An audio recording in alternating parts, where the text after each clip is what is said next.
Evie, good morning. Thanks so much for taking time for joining me on the podcast today. Yes, thank you. Thank you for having me.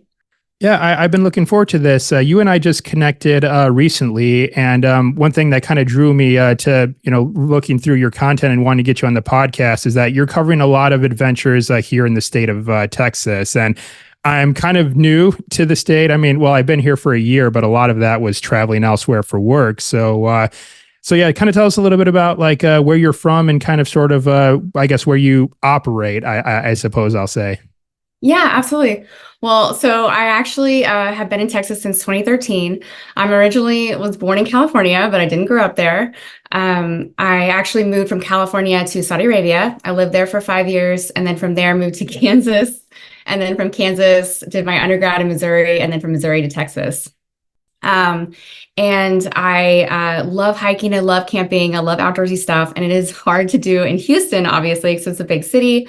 So I definitely try to see more of Texas and do more stuff like that. So, yeah. Okay, so California, Saudi Arabia, Kansas. I mean, It's a lot. these places are like a lot of them are just polar opposites from one Yeah. another. So how did you kind of find yourself like going to all these different places throughout your life? Yeah. So my dad was a pilot. And at the time, he actually got a really great job opportunity to work for Saudi Airlines in Jeddah, Saudi Arabia. And so we moved, and it was an awesome, awesome experience. Got to travel to all these places as a child, experience other cultures, and I absolutely loved it. And then we basically moved before right around the Gulf War, and we moved back to the States. And so it was a great experience. We moved back to Kansas of all places is because my dad got a job at like Cessna Boeing. And Mm. so that's where, and then, my mom and my dad, they wanted to make sure we stayed in school and didn't travel a lot when we started school, really. So spent my childhood there and then from there, went to college and came to Texas. So like how old were you at the time when you were spending those 5 years in Saudi Arabia? I was a kid. I was 3 years old. Mm. Yeah. I was Okay. very little. Yeah. All right. Yeah. So probably maybe, I don't know, maybe you might have like some memories. I don't know if you had a chance to get out to the Rubel Kali or any places like that. Any memories from that time? Yeah, so we kind of like the area that we lived in was kind of like an American area. I don't know how to describe it. So Expat area, lots of yeah, expatriates probably. yeah, so just like all my friends were American, and it was kind of like you still just living there, you still have to live by their rules and stuff like that with like Sure. religion and stuff like that. So like, if my mom were to do something, she had to have like a written letter from my dad saying that it was okay. And like my parents were very like respectful in regards to living in another country. So we would dress a little more conservatively, being in that country, and stuff like that. So it's a different experience, I'll tell you that. But I mean, I love it. That's one of the reasons I love to travel. I love seeing new places. And I think it stems from like having that experience as a kid. So Yeah, I think that is kind of like a cool part of the travel experience when you go to these places, the integration and trying to sort of like, fit in, I guess you can say. I definitely experienced that when I went to the Middle East. Like, I went to Israel, I went to Dubai and just kind of try to like, fit the mold a little bit. And same thing when I was in like Morocco too. I cool was, place. yeah, I was trying to haggle with like some of the vendors like in the Yeah, souks and the marketplaces, and fun. they'll try to like give me a certain price, and I'm like, oh, no, brother, no, we're yeah, I will take both of these for that price or Yeah, something. So nice. it is kind of fun just to try to integrate in places you go to. Yeah, absolutely. Yeah, it's different because I was like such a child. I was so young. So, but yeah, it was awesome. So finding your way to Houston, what was it about Houston that sort of led you here, as opposed to like any of the other Texas major cities, or even just like some of like Yeah. the Texas small towns too? I mean, this is a big state, so there's a lot Oh, of places you absolutely. could have chosen from. Yeah. So my sister was already living in Houston. She was in law school. And so at the time, she was like, hey, I already got accepted I'm a dental hygienist. And so I already got accepted into a dental hygienist program in Missouri. And I kind of was like, kind of wanting to leave and kind of, be closer to family and stuff. And she's like, why don't you see if you can find a school here? And so I did. It worked out. I moved to Houston. And so I stayed, obviously. Um, but I like Houston, but I will tell you, like, it's easy to fly wherever I want to. It's easy to go and see the world. As for hiking, like there are a lot of places to hike and camp and do stuff. But most of it, like for me, I really love West Texas. So yes. Yeah. Yeah, when I moved to Texas just a little over a year ago, I ultimately settled on San Antonio. Well, mostly just because I knew people here, and so Yeah. that I mean, it's just a similar situation with your sister too. Yes. Once you know someone in a particular place, it does So much kind of make easier. choosing that place, a little bit more simpler versus like other places. I would say, but even when I was even if I took that part out of it, Houston, for whatever reason, it just didn't stand out to me. And it seems like even Oh, really? with a lot of Texans, it's like, yeah, Houston's kind of just there. I mean, Oh, even to this day, I'll admit I'm not even sure what the city has in the way of attractions or whatever. I mean, yeah. I'd love to see it though. Don't get me wrong. Yeah. And I do have like a couple friends like in like the metro area there of Houston. Yeah. So what did you what have you found around the city? Like what does the city have to offer? What have you experienced so far? I mean, we have great food here. We have a lot of diverse food, which we have awesome restaurants. So if you like to eat and you're a foodie, Houston is a great city for that. I mean, there is a lot of like nightlife and stuff like that. But I'm not really into like bar life. I don't really drink all that much, so that really Same doesn't. here. Yeah. But there are a lot of fun things to do here. If you are into that, but yeah. So, So was it challenging at first to try to find like some outdoor places? Because that's another thing I've learned about Texas is that, a lot of the rural land that we have here in the state is private property. And so what was that like trying to find outdoor spaces when you first moved here? yeah, I mean, you'd be surprised. There's actually tons of places to go camping and hiking and parks. I think there's like some 88 parks total. There is actually a lot. People aren't really aware of like how many places you can go to like bike and hike and all that stuff that are in Houston, or maybe just like outsides of Houston, like Huntsville area. So there are a lot of places, and there's lakes if you like to get out and paddleboard or kayak. I mean, there are things to do. I wouldn't like, even with Galveston, it's not like the prettiest beach, but I mean, we do have some options for like being outside and enjoying nature. So yeah, it's not too bad. Yeah. And I'm slowly but surely finding those here in San Antonio as well. Right now, I'm in the midst of training for an ultra marathon, and Very so cool. yeah, so I've been hitting the trails pretty hard, and it's been pretty cool to find those. So when you kind of started like getting out in the wild more and more, I mean, let's kind of just talk about some highlights because, I mean, any place that we'll go to in nature is going to have like its own beauty, its own splendor, and amazing things to offer. But I mean, we do like to be a little bit selective, and we'll say that okay, this is my spot. This is the Yeah. place I like to go to. What are some of those for you now? Well, obviously Big Ben is one of my favorite parks all time. It's just absolutely beautiful. Lots of hiking to do, lots of nature to see. And then I love Palo Duro, which I know is like super underrated, but it's one of my other favorite places. Um, yeah, so I do like, I mean, for local Houston, I love Huntsville, which is actually closed right now because of the weather. It just completely ruined like a lot of the trails and bridges and stuff there. So that is a huge bummer. But Huntsville is actually one of my favorite parks because it's just so beautiful.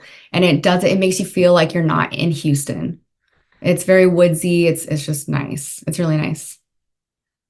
Yeah, it always is nice when they do kind of squeeze that green space in there where it's just like even though you're kind of smack dab in the city, it doesn't seem that way. So it's Yeah. pretty nice. So Yeah. for sure. Now, getting out into the wild, have you had any crazy misadventures? Because I feel like the more you get out in nature, the more time you spend out there, especially like I think with the style that you're doing. I mean, I'd say a lot of what I've seen from you is that a lot of your nature like base adventures, they're not really like casual to a degree. You're kind of out there and you're roughing it a little bit more. So I think it's a matter of like not when things go or if things are going to go wrong, but when things go wrong, right? So do you have any of those kinds of stories? So I guess I would say like there have been like a few where I guess you kind of just have to deal with whatever situation you're in. And I guess for me, some things like it could have been bad, but it wasn't kind of a situation. And I think the biggest thing is like weather. You never know. Weather is so unpredictable. Like for instance, I did this like, I don't know if you've heard of a place called Boundary Waters. It's I on the have. border of Minnesota and Ontario, Canada. Okay, so it's like a big, very large like wilderness area. And I did like a backpacking canoe trip with some friends. And the first 4 days was like beautiful, blue skies, awesome weather, having a great time. And then we had a gnarly storm and it was just cold and windy and overcast. And I think the challenge with that was having to like, and two of the people in our group of six were like, we're out, which is fine. And so the rest of us, three from Texas, were like, we got this. And when everything is wet is a task on its own. But the thing that made it like so good, because like it is, you're going to have crazy weather and stuff, is everybody is very positive. Like they all work together and we just try to make the best of the situation because there's no point in just like, like complaining or, doing that. Just like, okay, let's figure it out. Like somebody made the fire, somebody's chopping wood, somebody's cooking food. Like it was just like, putting the tent up, like, it made the experience, even though the weather was horrible, like so much better. So yeah, I would say weather is probably the biggest one. Well, those are good mindsets to have, just trying to find some positivity out of like, the tough situation because, being out in nature and running into like situations, well, frankly, quitting is not an option. I mean, what are you going to do? Just like quit and just like, find your way back to your car right away. It's like, well, sometimes the only way out is through. So you Right. just got to Yeah. keep going. Yeah, absolutely. Well, I'm trying to remember the Boundary Waters. Do you recall how far away you were from Lake Superior? Not very far at all. I think it's like right up. It's gosh, I probably should have looked a little bit longer. I actually don't remember 100% how far. Like, yeah. Gotcha. Because it's like if you were close to Lake Superior, I wouldn't be surprised at all if you all got like bad weather. I don't know if I told you this when you and I were connecting, but I actually walked across the entire state of Michigan a Oh, couple of wow. years ago. Yeah. Oh, very cool. And I was following the North Country Trail, which a good stretch of it like does go through Minnesota. I don't know if it touches the Boundary Waters at all, but I hiked the entire Michigan section of it, which is like Wow. the longest section out of any state that the trail goes through. It goes through like Yeah. 8 states. And there was like a really good stretch along Lake Superior. And it was so beautiful to see this lake, but I tell this story to a lot of people that Lake Superior scares the hell out of me, let me tell you, because when you're next to a force of nature that powerful, Yeah. like the forecast could call for like a 0% chance of rain like all day, and then suddenly here comes a wall of rain coming Yeah. out from the Really. lake. Yeah. So it's just there's just something about like Mother Nature. It's just when we're out in the wild, nature wins every single time. 100%. Yeah. 100%. Yeah. Really cool. That's awesome. Yeah, and so have you found your way around the country quite a bit? Because I mean, Minnesota is a pretty good length of distance from Texas. So have you found your way to other places around the country?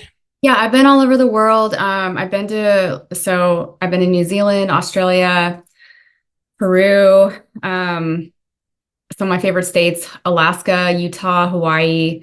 I've been to Canada, Thailand, India. I've kind of felt, it feels like I've been around everywhere, but I feel like I haven't even made a dent into the world of traveling. But yeah, I've been to I love international travel. I love to travel.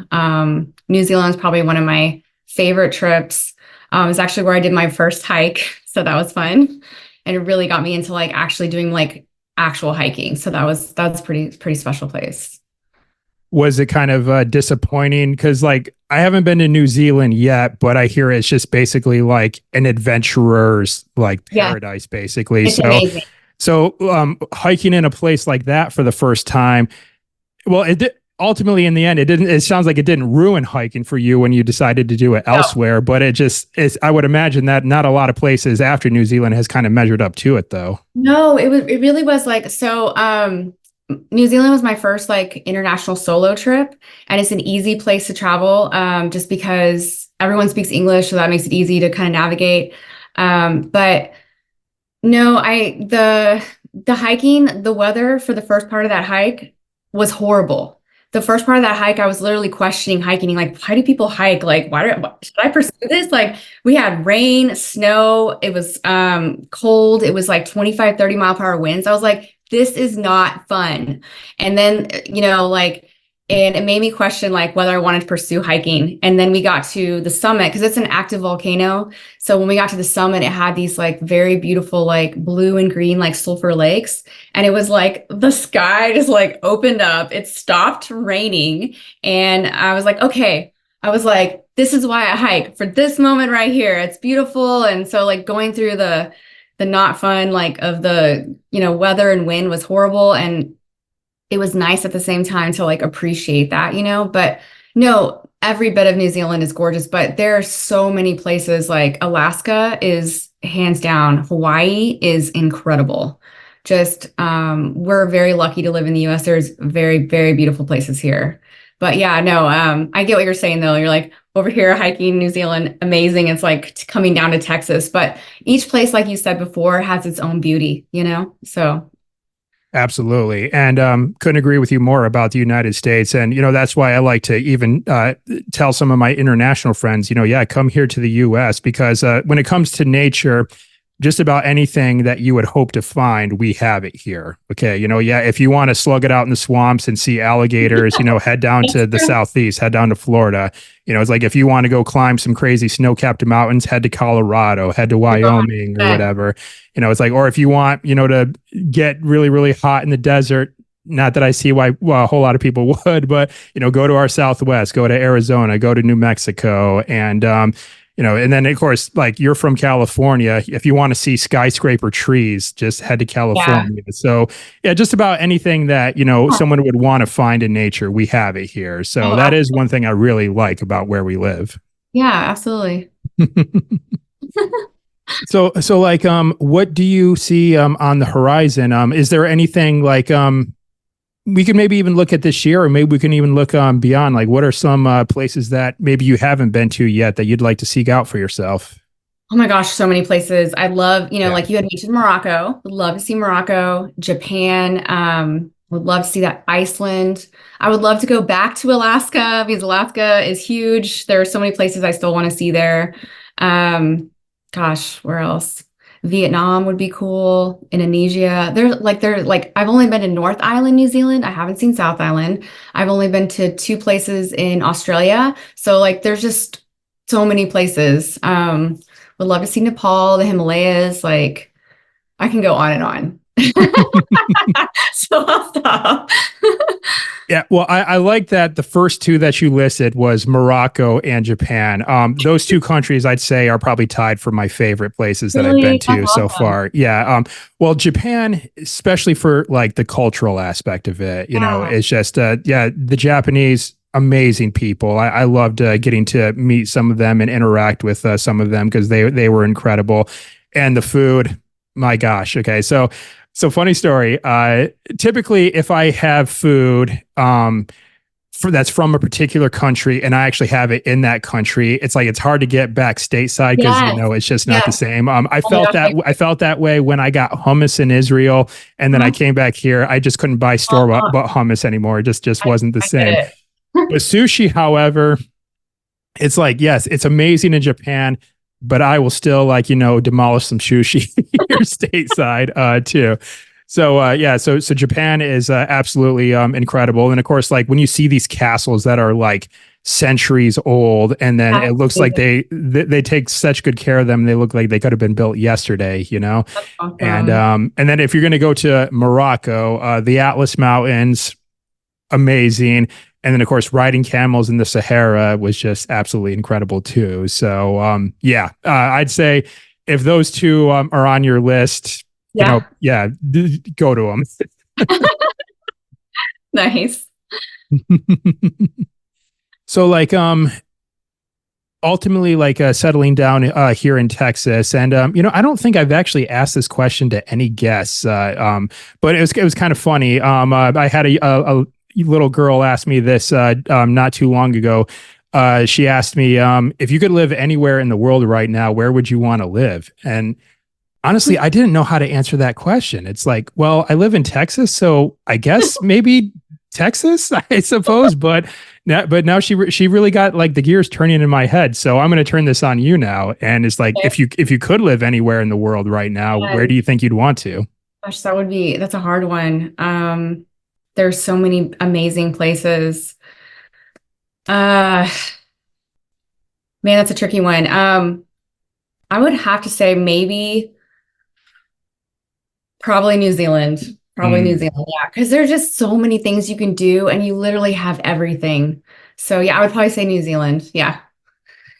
Did you go bungee jumping while you were over No, there? I've actually never gone bungee jumping because I'm a licensed skydiver. I got into scuba diving. I've done a lot of fun stuff, but I think I would totally bungee jump. That sounds amazing. But yeah.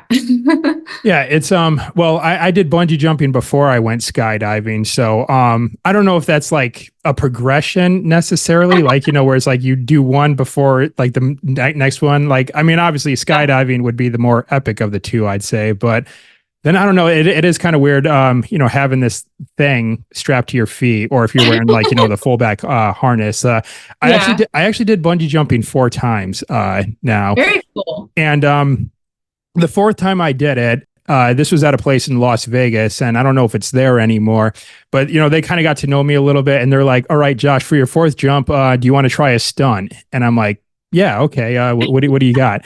And they had me try this stunt called the insane elevator, and what that is, it's like you stand on the edge of the platform, and you turn around to have your back facing the sky, and your heels are Okay. just over the edge, and all you do is just take a little hop back, and then you go down feet first. Oh, fun. And then they said, now they said, this is the most important part, Josh. It's that you have to be looking up the whole time. And you have to watch the platform get further and further away from you. I like Because if I had my head down, like I was looking Yeah. down, when the cord was going to get ready to stretch, I probably could have fell into the cord. If I was looking down. But if I was looking up, when the cord's ready to stretch, I would just flip Yeah. right back really quick and then just go down regularly. So it was kind of dangerous, I guess you could say. So but yeah, if bungee jumping is something that you want to do, I'd say yeah, go do it for sure. Yeah, I'm the kind of person I want to try everything at least once. And that's one of the things I've learned in life is like when you try things that are kind of scary or you're not really sure, sometimes they end up being like your favorite thing. So Right. it's good to try it, challenge yourself. And yeah. Well, that's certainly how it was for you in hiking, because like your first hike was a gut check. So, but then you got that you were awarded with the amazing views and the volcano in the end. Oh, yes. Yeah. So how did you find your way into skydiving? You said that you're now like a certified skydiver. So like, what did that entail? Like, how much did you have to do that to get certified? Yeah, so it's a license. Oh, Yeah, license. Okay. yeah, no, that's okay. So when I was 30 for my 30th birthday, I wanted to go skydiving, just like a fun jump, a bucket list jump.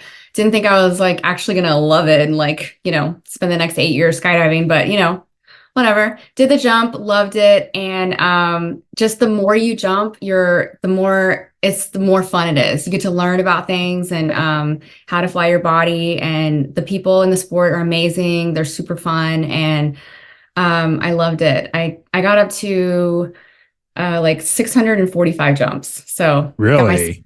it's a Wow. really, really incredible hobby. You get to jump like all different kind of fun planes. Helicopters are my favorite to jump out of. I love helicopters. I love anything to do with aviation. My dad being a pilot.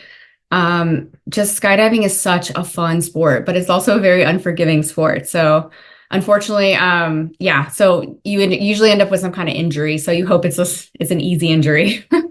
Sometimes people don't get injuries, but most of the time, yeah. So, but it's What happened? Like, how'd you get injured? well, for me, I just had a really bad landing. Mm, And I ended up breaking my ankle. So that was fun. Very humbling experience. Yeah, I broke my fibula and I snapped my deltoid ligament. So basically I had to like relearn how to walk with that foot. So that was fun. But like I said, I'm very thankful and grateful for that sport because it is so fun. It was a very good experience. So I'm happy. I will take that ankle injury over all the other injuries I could have gotten. Right. Well, the interesting thing about skydiving is that, well, the fact that you and I are having this conversation right now means that out of the 600 plus jumps that you had, you have a 100% success rate because you're still alive. So, It's a great hobby. I remember the first time I went skydiving, I've done it twice now, both tandems and Yeah. different locations too. First time was in Central Michigan. The second one was in North Florida, of all places. Nice. Yeah. And I remember my instructor when we were going up in the plane. You know how it is where it's like you have four separate attachment points, one on each Yes. hip, one like Yes. on each shoulder. Yeah. So my instructor is getting me hooked up, and then I see his head like kind of like peep over my shoulder. He says, for whatever reason, like, I can't get this last one to latch. Are you still good to jump, without it? And I'm like, what? He's like, I'm just messing with you, man. I already got you hooked in. So Yeah. I love that. just easing the tension. Right? But going up in the plane for the first time, I'm assuming that your first jump was probably a tandem when you said your bucket list jump. But it's just, were you nervous at all, or were you just like all in from the get go? What's funny is like I knew about 2 weeks before that I was going to go skydiving. And so like I took that 2 weeks to kind of emotionally prepare for it. But I mean, once you do the jump, as it's like, and it's over. So, and then it's like the first jump for me, it was like I had adrenaline for like 2 weeks and I was like, oh my God. I was like, I gotta go again. I gotta go again. But I think for me, my first solo jump was such a cool experience because when you're learning to skydive, the place where I learned here in Texas, they teach you to like all these different like crazy malfunctions. So you get like really used to like understanding the emergency procedures and what kind of messed up scenario you see with your, parachute. And I remember like, being so nervous. I was like, is my parachute going to open? I'm by myself. And you have like a little walkie-talkie. So like they're able to talk to you and see you from the sky, but like you're on your own. I think that moment, I remember like when my canopy opened perfectly. I remember like yelling in the sky, like, fuck yeah. And it was like the best. That was like one of my favorite all-time moments. And that was my first jump as a solo, like, learning to be, get my A license or whatever. So it was cool. How many like tandem jumps did you have to do leading up to this one, your first solo one? You just do a couple. You just need to do like two. And then they don't want you to do too many because then you start to, it builds up more like, can be anxiety about like, your first solo jump. So they have you do a couple just to make sure you're able to do it. Because skydiving is a big deal. Like there have been people that like show up and, they back out. So like it's, you're jumping out of a perfectly good plane. So I totally get it. But yeah, it's awesome for people that, just have even done one or two jumps, like even regardless if it's tandem, whatever, that's really cool. A lot of people never skydive their entire lives. So yeah. Well, I remember before I did my first skydive, I don't remember who said this or whatever, but I was just like looking up like skydiving stuff on like YouTube before I went and did it. And someone had this quote that just sticks with me every single time. And then he said, the moment that you jump out of that plane, you're as good as dead until that parachute successfully opens. And I'm like, oh, shit. So that just hit hard. So like that was kind of playing like on a loop in my head, for like the 15 minutes or so it took for the plane to get up to altitude. But then as I tell people is that, yeah, you may feel butterflies in your stomach on, as the plane's getting higher and higher. But as soon as you jump out of that plane, you're good because adrenaline and fun just takes over from there. Yes. So, yeah, that's the one thing I love about that sport is like it's it really, really focuses you to be in the present moment. So when you are, when you are skydiving, you're really only thinking about that one thing. And that is like, it's the kind of sports that I gravitate to, which is like, hiking and scuba diving and stuff like that, is because, and even climbing, you're not multitasking in your head. You're not thinking about your job or what you have to do later. You're just thinking about that one thing. And with skydiving, you're just thinking about that skydive. What am I going to do on the skydive? Cool. And then you get down on the ground and that's it. And I love sports like that really puts you in the present, to be more present. So Yeah, yeah. absolutely. And going along with that too, another activity that you actually alluded to earlier that I kind of want to expand on here, and that is scuba diving as well. Where have you done that? How did you kind of get into that sport? Well, I did. So when I first went to Thailand, I did like what they call a discovery dive. Do you scuba dive or anything? Yeah, I'm a NAUI advanced diver actually. Oh, perfect. Okay. So I went through Patty and like I did my discovery dive in Thailand for fun. I was there for a month after graduating dental hygiene school. And so I knew I wanted to eventually get into scuba diving, but at the time when I went to Thailand, I was very much into skydiving. It's a very expensive, very demanding hobby. So I was like, I'll Right. scuba dive some other time in my life. And so a couple of years ago, I was like, that's that time. So I don't have too many dives. I have like maybe 16 dives. But I'm not a fan of lake diving. I don't like how you can only see like a foot of visibility. That's not fun for me. I love ocean diving for sure. But I went to Cozumel and that was amazing. Did my first night dive, which I did not think I was going to like. Loved it. Did another one. Just scuba diving is very cool. It's different every time. Just whatever animal's going to pop up. It's an awesome, awesome hobby. And it's so chill. If you're in a current, you just literally sit there and chill and look at stuff. It's great. Yeah, well, most of my dives, believe it or not, have been lake dives because I got certified in Michigan. That's where I'm from originally. I keep bringing up the state. Yeah. And in Lake Superior, though, I mean, I already told you how that lake scares the hell out of me. And then, of course, like there are a lot of shipwrecks there because I'm also like I have my shipwreck endorsement as well through NAUI. And of course, I told you I'm an archaeologist, so of course, a Yeah. shipwreck is going to kind of Yeah. stand out to me a little bit more. And the cool thing, though, is that the fresh water and the cold waters of Lake Superior, it preserves wrecks like so well. That's Where so it's like, depending on where certain ships may sink in, let's say, the ocean, salt water, yes. wave motion will just like kind of rip ships apart, even Yes. after they're sunk. But yeah, just imagine like an entire ship, almost as if it like sank yesterday, just plopped right at the bottom Oh, that's very of the cool. lake. It was really cool. And I remember though I did screw up though when I dove this one wreck called the Smithmore, and it was like down like about 90 feet.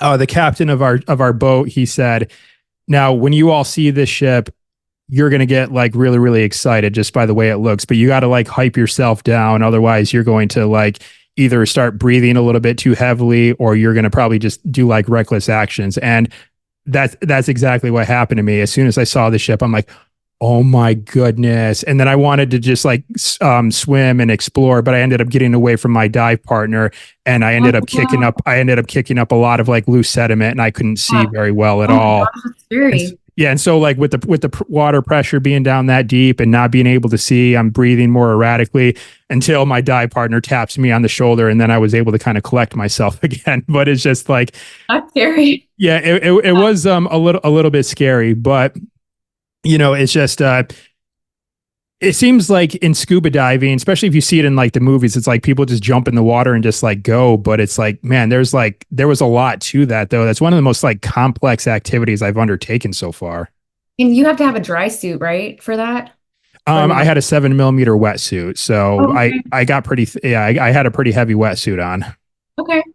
I think I love wreck diving. Like we did a wreck dive, obviously in Cozumel, and I thought it was so fun to be able to like swim through and like just like explore it and everything. I thought that was amazing. I would love to do more like wreck diving. I think that's awesome. But yeah, the lake thing is rough. Like I had to learn at Mammoth Lake. That's where our checkout dives were here, and it was so gross. It's just like you can't you can't see you literally can't see anything, and you're under there swimming, and then bam, there's like a boat or something, a plane or whatever, and you're like, okay. But like just up until that point, I just love seeing the vast abyss of the ocean, where it just goes all the way into like, darkness, and just these mountains underneath the water is amazing. Amazing. Yeah, I do like ocean diving too. The first time that I did it was in the Canary Islands off the coast of Spain. And well, I remember the buoyancy was certainly a lot different, in the salt water versus the fresh water. And I really had to get that in check really quick because, like, at the bottom of, the seabed, it was just all these urchins just laid out everywhere. So it's like, it kind of reminded me of like those old like Nintendo games I used to play as a kid, where if you fall in the pit with all the spikes, it's like, that's exactly what it felt like. So it's like, don't let yourself sink, Josh. Otherwise you're going to land in the pit of spikes. And, yeah, it's just, seeing like, we saw like an octopus, like, swim past us, lots of different fish. There was a couple of like small, like little cavelets that we would go into. And my guide, he would have a flashlight.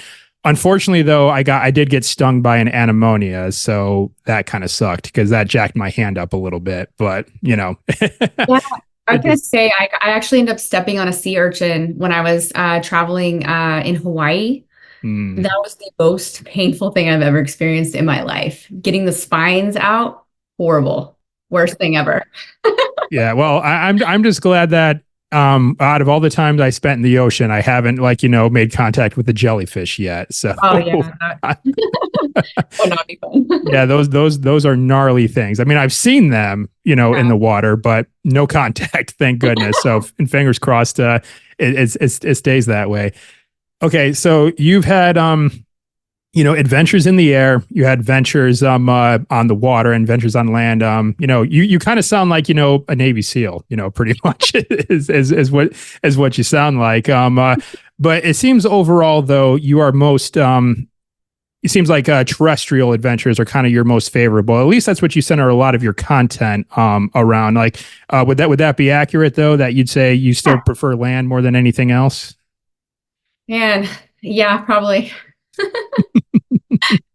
I mean, it's just, this world is amazing. There's so many different things to see and explore. I mean, I love seeing it all, but yeah, absolutely. Hiking for sure. Well, it's also, I think, it's the most tied to like our primal biological senses. It's like, let's be real. We can't fly. We don't have that ability. We can't breathe underwater. So going up into the sky and going underwater like we are, I mean, we're not supposed to be in either one of those environments, but we're going there anyway. But being on land, it like just hits us like I'll say like we connect with land, I think, just so much more so than like I think some of those other places. At least that's what I would say, especially having like, spending 3.5 months hiking across like an entire state. That's just, I just felt more drawn to that than I have anywhere else, it seems. Yeah, no, I get that. I love like the connection with nature, the people you meet along the way. Every time I ever like crossed paths with somebody I didn't know on a hike, they were always like super helpful, very kind. So yeah, I think it's a great community of just really good people. So yeah, except nature is certainly not something to be taken lightly, as we've kind of people underestimate it. I think that's the thing that drives me crazy is when I am hiking, at places that are a little more touristy and stuff like that.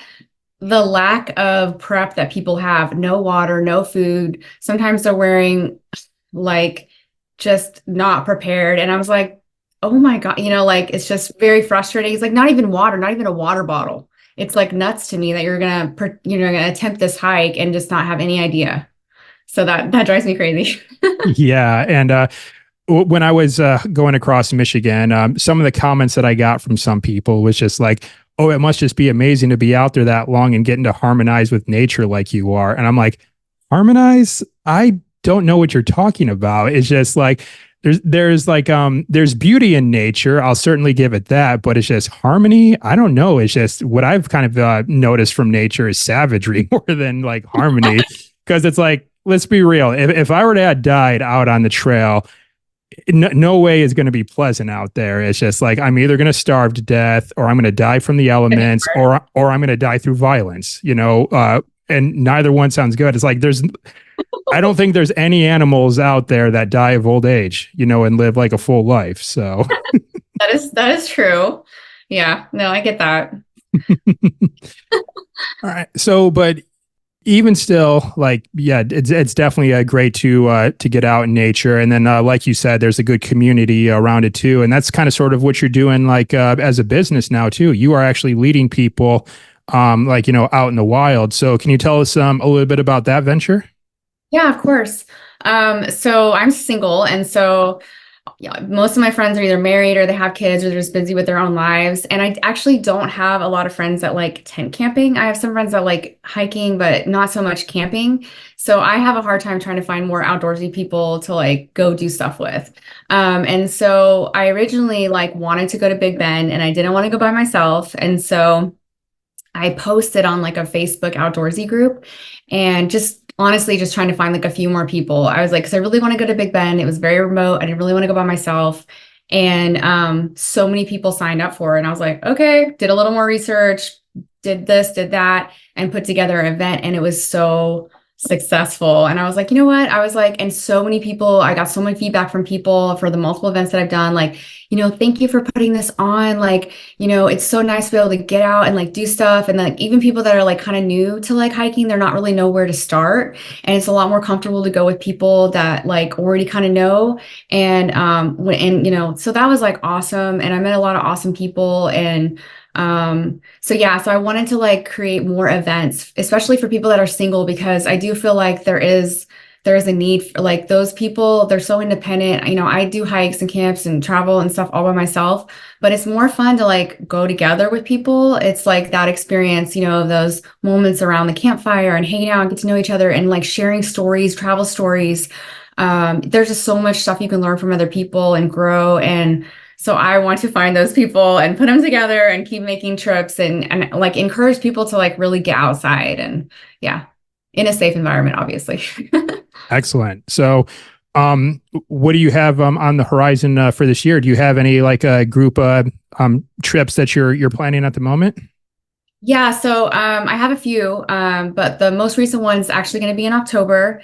I am doing it at Big Bend. It's going to be hiking and camping, and I'm really excited about it. It's going to be a smaller group, so I'm looking for more like 12 people because I do feel like smaller groups is better to be able to like do one-on-one and really get to know people versus like too big of a group and you kind of get lost in the crowd.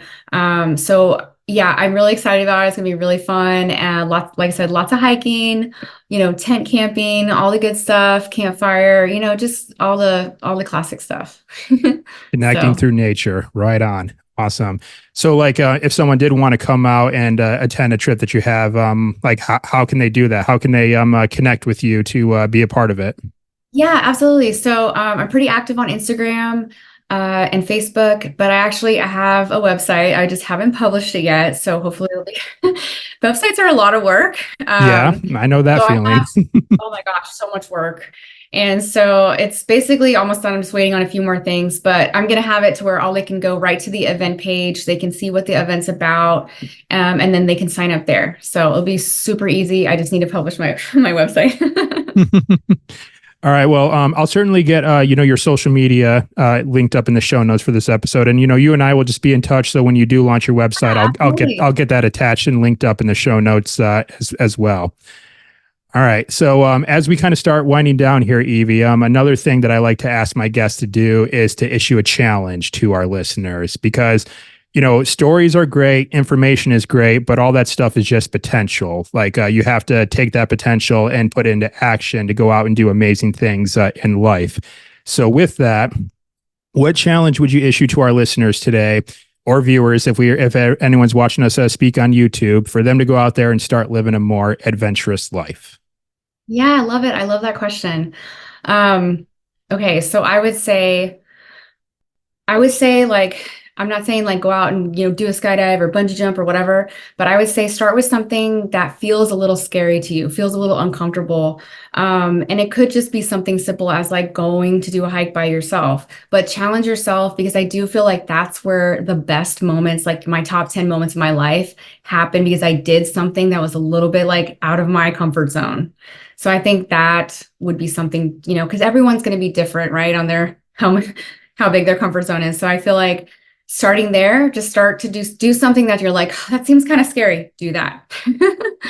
So yes. Absolutely. I mean, and of course, your story is a great reflection of that too. Going out and hiking in New Zealand for the first time, and or skydiving, getting in the water, all scary things at first. So, Yes. all right. And so, what I have for you next is my final three. These are three questions that I again, I ask all my guests at the end of the show. I like to think that they're fun questions, but that may be subjective. And also, I will forewarn you, these could be loaded questions too. So brace yourself. And the first of these three questions is, what is your favorite place that you've been to so far? Favorite place? Gosh. I mean, are we talking about land? Are we talking about under the water, in the sky? Like, However you want to make it. I always say, as big as a country, as small as a single point, I suppose, somewhere within that range, I guess I'll say. okay. Gosh, favorite place. Okay. Well, I guess I would say Alaska. I did a lot of hiking and exploring Alaska, and there's just so many moments there that I just fell in love with that state. Gotcha. What time of the year did you go? July.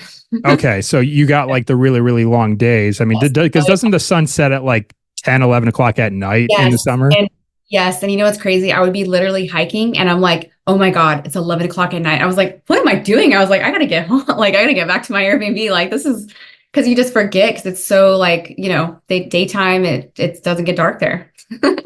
Yeah, I experienced something similar when I lived in England. Another thing I probably didn't tell you, but I went to grad school in England. Yeah, same thing. They're very high on the latitudinal lines, and yeah, I'll be wearing sunglasses at 10 o'clock during the summertime. It was kind of cool, actually. Yeah. I felt kind of badass, wearing sunglasses at night. Oh, that's nice. That's awesome. All right, and the next question that I have for you in this final three: what is one thing on your bucket list that you have yet to do? Oh man. Okay. So this has been on my list. Well, there's lots of things on my list. But I would say on the top of the list is to do sky ladder in Austria. Have you heard of that? No. Wait, actually, maybe I might have seen this. Is that Yeah. like exactly what it sounds like? It's like a ladder that extends across like a canyon or something. Yes. And you have like the harness on and you're clipped in or whatever. Sorry, I don't know the terminology, but yes, it looks super sketchy. It looks scary, but I'm like, I want to do that. I just think it would be so fun. Okay, there we go. Evie, that is a first to come up on the podcast. Okay. No one's brought up an activity like that before as a Okay. bucket list item. So there we Okay. go. Love it. Yeah, and actually, now that I think about it, I'm not sure if anyone has said Alaska for the first question either. If they did, it's not coming to memory at the moment. So we may be 2 for 2 for original answers to these questions. So I'll give you those for sure. Okay, And cool. now for the third question, this is a two-parter. Okay, I'm ready. What is your favorite animal, and have you seen this animal in the wild? Yes, I would say my favorite animal is the octopus. Well, I guess sea animal. And yes, another thing that I did that was scary to me was night diving. I didn't think I was gonna like it. I only committed to one at first. I was like, loved it. Ended up doing two. But you could see the octopus. They were like, I didn't see them at all during the daytime. At night, they were so lively and it was amazing. Of course, I've seen the documentary, My Octopus Teacher. They're super intelligent, just incredible creatures. So I love to see them. I just like literally spend all day just watching them under the water. What's the octopus teacher? I haven't heard of that yet. It's called My Octopus Teacher. It's a documentary about a guy. I think he lives and he's from South Africa, and he basically like just starts snorkeling every day to kind of like do his little outdoor therapy kind of thing. And he ends up he's a photographer too, so he ends up just watching this octopus that he kind of has a connection with during that octopus's life, and it's so good. But you learn about it, and you're watching this, and you're like, It's so hard to like not want to like interfere with this wild animal's life, you know, when you see something that might potentially hurt it. And so, but they're so smart, they're so adaptable, like they're just incredible. So, yes, octopus. Okay, well that is definitely a first to come up on the podcast. Really? Yeah, so I say we're 3 for 3 for original answers to these questions here, Evie. So this is Awesome. great. But yeah, it's just like anytime I see like a video of an octopus, like whether it's like on Instagram or wherever, like these pop up, and then I see them like how they change their color like Yeah. instantaneously whenever they interact with a certain background. It's like, how in the heck, it's just incredible whenever I see them like that, or when they like fit in like these like Yes. super duper tiny spaces. It's like, okay, you're like 3 times the size of that jar. How do you smush yourself to fit in? I don't know. It's crazy. Yes. They're very, very smart. You have to watch the documentary. You'll love it. It's so good. Okay. All right. Right on. All right. Well, Evie, that's it. That's all the questions that I have for you today. But before we wrap this up, let's just recap one more time how our listeners Yeah. and viewers can go and connect with you, and how can they get more information if they want to come join you on a group trip. Yeah. Well, hopefully I'll have my website published soon. But I'll give you that information. But absolutely connect with me on Instagram, Facebook. Like I said, I'm very active on both of those. So. Okay. And what are your handles over there? My handles, same thing. It's going to be Evie _outdoors. And then my website, same thing. It's going to be, it is evieoutdoors.net. So that's it.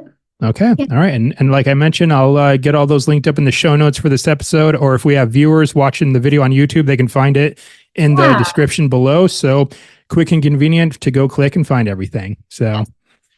All right. Well, Evie, I want to thank you very much for taking the time for joining me today. It's we just connected recently, but it's been great to interact with you so far. And just again, especially having just moved to Texas, it's just kind of cool to see what you're putting out there and showcasing what the state has to offer. So thank you for your time today. I had a lot of fun. Yeah. Thank you so much for having me. I really appreciate it. All right. Right on.